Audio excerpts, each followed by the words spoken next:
Et nous sommes en ligne donc avec Philippe Buffevent. Salut mon Buff. Comment ça va, Hugo? Eh ben ça va bien, ça me fait très plaisir de t'avoir. La forme, mon Buff? Ouais, ça va pas mal, tu vois. On a passé un week-end tranquille à la maison, à regarder un petit peu, un peu de rugby, à s'occuper de sa famille, donc tout va bien.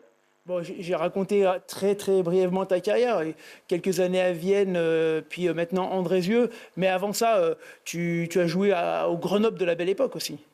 Ouais, j'ai débuté à la S Fontaine, et puis après j'ai bifurqué sur Grenoble, de Benjamin jusqu'en première, puis voilà, donc je me suis bien amusé. J'ai passé des très très belles années à Grenoble avant d'aller sur Béziers et puis le. Ouais, c'était l'époque des mammouths, où tu étais ou pas loin? Ouais, pas loin. Enfin, j'étais en 93, quand la finale contre 4, on faisait le lever de rideau Ah en oui. cadet, qu'on perd contre Narbonne, mais ça reste des très très bons souvenirs. Exactement. Bon, mon cher Philippe, tu es arrivé maintenant à Andrézieux. Raconte-nous un petit peu cette aventure à Andrézieux en Fédéral 2. Tu venais de Vienne, qui avait fait l'ascenseur national 2. Tu redescends en Fédéral 2 à Andrézieux. Explique-nous un petit peu ce parcours, pourquoi, comment et comment tu t'y trouves. Tout simplement, c'est Éric Trouillet et Patrick Vareille, les présidents et co-présidents, qui m'ont appelé. J'ai écouté un projet qui reste un très très beau projet dans la Loire, sachant que ils font avec leurs moyens. C'est un club qui est très très familial, qui est assez atypique, puisque finalement il n'a que 20 ans, à peine 20 ans, et il se retrouve déjà en Fédéral 2 avec toutes les de l'école de rugby jusqu'au féminin, en passant par les loisirs. Voilà, il remplit toutes les cases que veut développer la FFR. Alors cette Fédérale 2, c'est une Fédérale 2 qui est quand même dense, hein, qui se densifie d'ailleurs chaque année. Comment ça se passe pour Andrézieux? Bon, écoute, nous on fait avec nos moyens.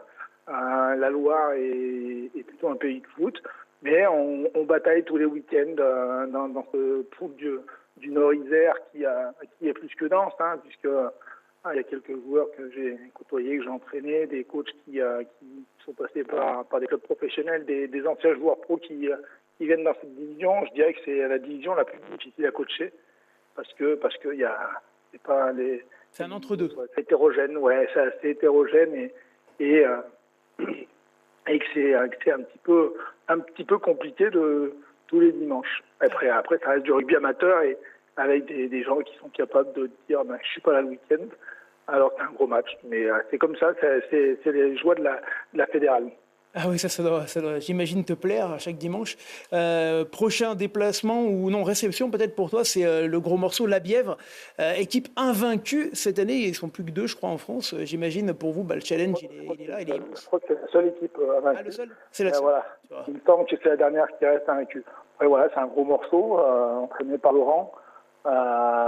Ouais, des très beaux joueurs, des anciens joueurs pros, des gens qui viennent rendre un petit peu à leur club, avec un projet de montée pour l'année prochaine. Écoute, nous, on va prendre ça comme un match de gala parce qu'on n'a rien à perdre.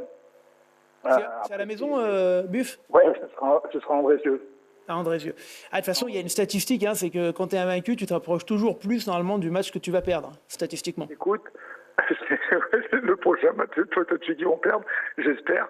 Après, c'est quand même une belle cylindrée, même s'ils ont souffert contre Saint-Jean. Ouais.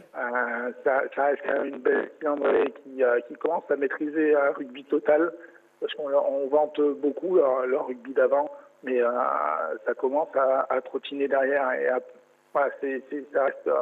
Quand les beaux jours vont venir, je pense qu'ils vont causer de très très gros problèmes à pas mal d'équipes. Un petit mot pour finir, mon Buff, d'arbitrage, puisque tu as le fiston, toi, qui est bien lancé dans l'arbitrage. Hein.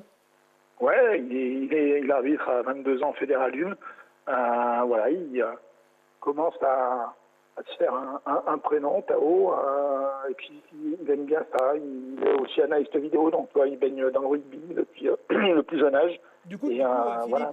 Tu peux plus râler sur les arbitres, parce que tu te fais engueuler par ton fils après ou pas? Ah non, il y a des belles séances de débriefing le lundi. Ah ouais, j'imagine. Qui sont assez sympathiques. Non, ce qui me va bien, c'est qu'il est sorti de la Fédérale 2 C'est-à-dire que l'année dernière, il arbitrait exactement au même niveau que où on jouait, donc ça m'avait posé un souci. On allait à Drézieux, j'avais appelé Romain Carbonel pour lui demander un petit peu si ça allait poser un souci. Voilà. Mais voilà, on essaye de faire les choses, on débriefe souvent ensemble et c'est des bons moments entre père et fils. Merci beaucoup, Buff. On t'embrasse et puis j'espère te recevoir bientôt sur le plateau. Avec plaisir. Bonne soirée à tous. Ciao, ciao.